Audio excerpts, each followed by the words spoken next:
What happens when a church becomes more about a pastor's charisma than the community's calling? In today's podcast, we're going to unpack the quiet danger of churches that reflect a single personality more than the presence of Christ. Hope you stick around. Hi, I'm Todd Rhodes. I'm one of the co-founders over at chemistrystaffing.com, and I'm your host right here on the Healthy Church Staff Podcast. What happens when your church's greatest strength becomes its greatest liability?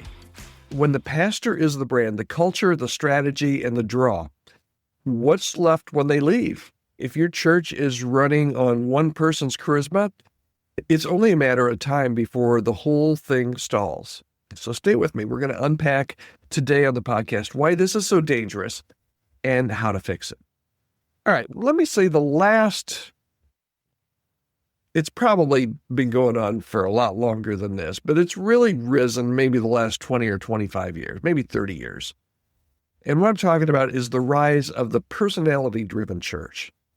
Because let's be honest, people love a strong leader. Everyone drawn to confidence and clarity and communication of somebody who just gets it. But here's the quiet problem. When the personality becomes the primary reason that people come back to, your church's identity starts to shift. Because the church becomes known more for its pastor, not for its people. For its mission, they're known more for the pastor than its mission. They're known more for the pastor than even its savior at times. And when that happens, every success builds the platform higher until it's a really long fall down. So, does this happen everywhere?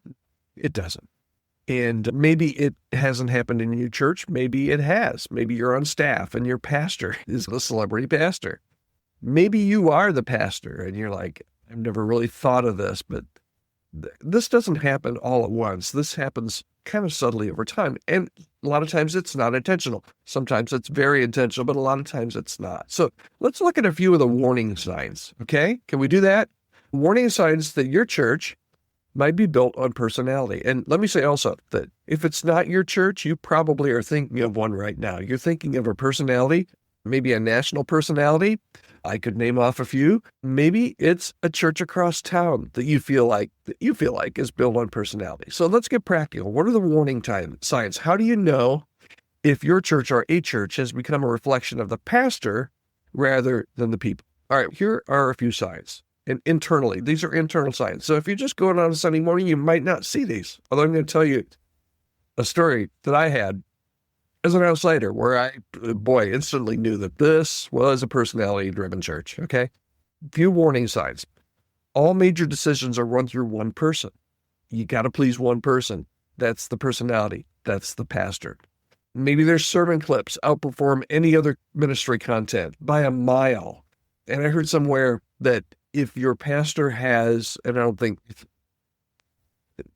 this isn't true everywhere, okay? But for some people, this is, you take the bait and it's just, if your pastor's Instagram has more followers than you do attendees on Sunday morning, it could be a distraction and it could be something that kind of leads to this. So if their sermon clips are by far the most popular ministry content, that could be a sign. Maybe your staff or the staff of the church feel like background extras instead of empowered leaders.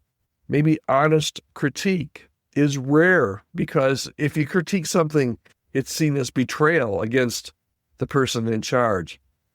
And maybe the biggest unspoken fear of not just the team and the staff and the board, but the whole congregation is, and maybe they'll never say this, but what's going to happen if he leaves? What happens if she leaves?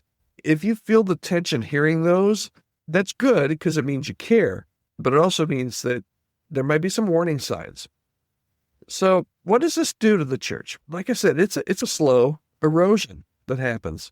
When this happens, when you've got a personality that's taking over, teams just stop taking initiative and elders become passive. This happened with, if you remember what happened at Willow Creek with Bill Hybels. When the final report came out, I believe it was the final report that came out, and it just said that the elders had become passive because they didn't want to tackle Bill. They didn't want to mess with him because Bill was the guy. So the elders became passive. Maybe staff are afraid to lead, and the congregation becomes consumers of content, not participants in the mission. And a lot of times the gospel starts taking a backseat to the brand. A lot of times it's unintentional. Sometimes it's intentional, but other times it's unintentional. But it is devastating. A few years ago, I was at a big church. I won't tell you where it was, tell you what city I was in or where this church was. But you would know the city, you would know the church, you would know the name of the person. But I tell you what, as soon as, probably when I got out of my car in the parking lot, I believe there were some pictures of the senior pastor, even in the parking lot, but I got inside and there was a bookstore that had, like all of the books of this person, like big displays. There was a big cutout, a life-size cutout of the pastor, who actually didn't happen to be there that Sunday, but a big life-size cutout. The screens before the service were all about this person and his newest book and the next conference. And even though that pastor wasn't there to preach that day, I don't know how many times his name was uttered from the stage, but you knew it was Normalize Church, okay? I won't say who it was. Totally a personality-driven church. Totally a personality-driven church. So if you're in one, is it possible to get back? Yeah, I think it is. But it's difficult because you got to shift the culture, and you got to shift the culture from that personality-driven back to health. So how do you do that? If you're seeing the signs of this, first of all, don't panic. Chances are ministry's still getting done, still a lot of followers, although, but don't panic. But there are some things you could do, and I know these are easier said than done. And according to where you are in the organization, maybe you're the senior pastor, maybe you're the personality, there are some things definitely that you can do. Maybe you're on staff, maybe you're on the board. And this isn't not just a megachurch thing, okay? This happens in small towns and rural congregations as well. So where do you start? First, you elevate the team. Give real authority. Delegate. Give visibility to other staff and to other leaders. And invite honest feedback. You have to admit that there's a problem. You have to admit that something is askew and you got outside of the guardrails, okay? So normalize critique as a form of care, not rebellion. Share the teaching load. Let other voices kind of shape the tone and the theology and the culture of your church. And then rebuild identity around community, not charisma. And eventually you've just got to center everything back on Christ and not on a content calendar or getting as much content out as you can or elevating the personality. Now, this isn't about playing small. It's about building something bigger than any one person is, or more than what any one person can carry. All right, so here's the big idea, the takeaway for today, the final. Church was never meant to be a stage for one person's greatness, ever. It was always designed to reflect the glory of Jesus through a body of believers. And when we remember that, we build something that lasts. So let's do it. Let's do it. It starts today. Hope this has been helpful for you, and I'd love to hear your comments. Maybe you disagree. I would love to hear from you. Podcast@chemistrystaffing.com. Maybe you agree. You're like, Todd, man, that's right on. I would really love to hear from you. Just kidding. I'd love to hear anything that any listeners to the podcast have to share.